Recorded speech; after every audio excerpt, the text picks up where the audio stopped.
With OCD, nothing can trigger you as much as yourself.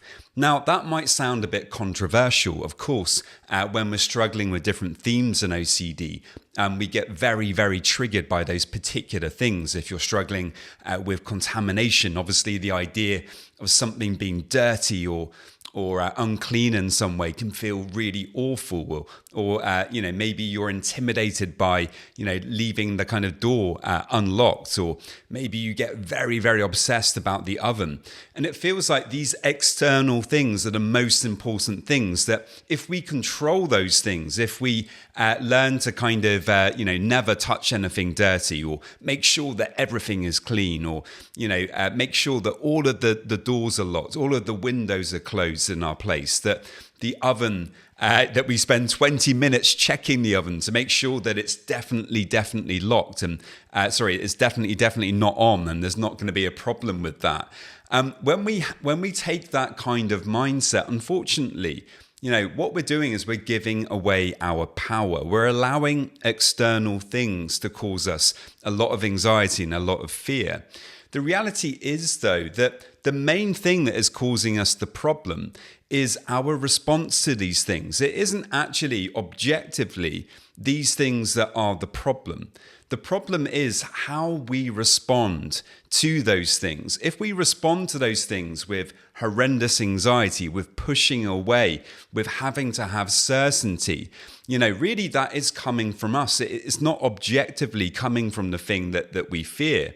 Yeah, we have to learn how to kind of face those fears, but ultimately, that's learning how to face ourselves.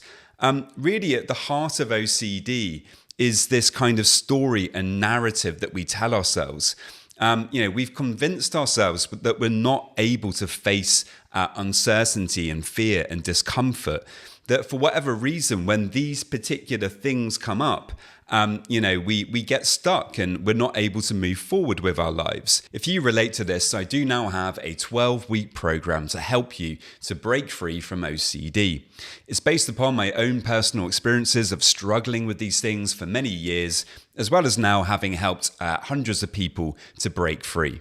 If you're interested in applying for that, you can by heading over to my website at robertjamescoaching.com and booking in there for a free discovery call. And we get very much invested in that story. In fact, we get very creative with it. We start to kind of create all of these intricate kind of traps for ourselves, where we've thought about this problem so much that it feels that we've kind of tied ourselves up in knots any time that we come into contact with that theme or that fear. We feel that we're completely stuck, that we can't move forward until we have that certainty. And the important thing to remember is that actually this is really all coming from us.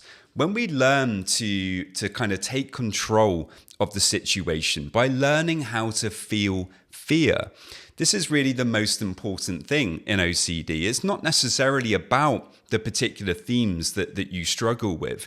It's actually much deeper than that. It's more about the underlying ability that we have to feel discomfort, to allow anxiety.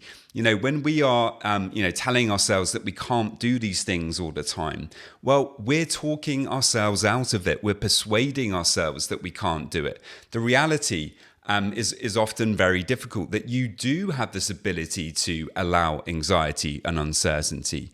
You are a lot stronger than you're giving yourself credit for, but you need to be able to prove that to yourself. And this is where exposure comes in, because obviously, when you're willing to allow a bit more discomfort about your fears, when you allow yourself to, to feel that anxiety a bit more in your life, and you don't avoid things, you start approaching things and you start leaning into that discomfort. Really, what you're doing is you're proving to yourself that you're stronger than the fear. And, again, this comes from within. This isn't an external thing. This is about you developing this kind of core ability of feeling discomfort, of allowing uncertainty.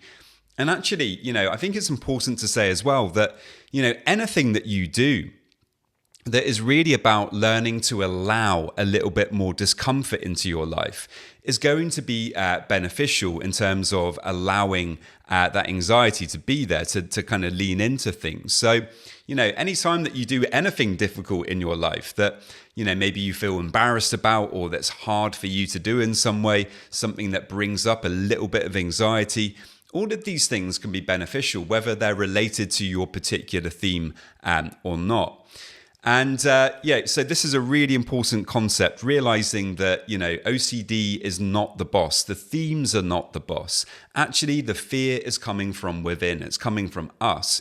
And actually, we can do something about that by learning how to lean into that discomfort, to kind of take on challenges and to not allow OCD to dictate things to us so much. I know, obviously, at times that can be very difficult. I think that's why, working with somebody to help you with that process can be so important. But I really hope that you found that helpful. Remember, if you are struggling with OCD and you would like some support, I do now have a 12-week program. If you're interested in that, you can head over to my website at robertjamescoaching.com and book in there for a free discovery call. Many thanks, and I'll see you next time.